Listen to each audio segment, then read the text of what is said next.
I'm Megan with WTI.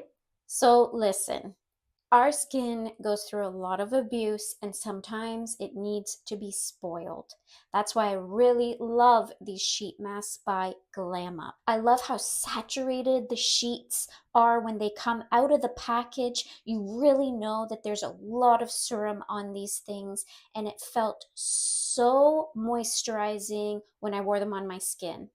There's even extra serum in the package that you can use after the fact to rub into your skin when you're finished using the mask. They're made in Korea, and whether you want to try some soothing aloe, tea tree oil, or shea butter, this one comes in a variety 12 pack.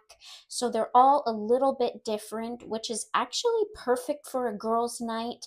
I used these recently at a girls' night and we had so much fun spoiling ourselves. You are absolutely gonna love how baby soft your skin is after using one of these sheet masks. So go ahead and spoil your skin. That's my point of view.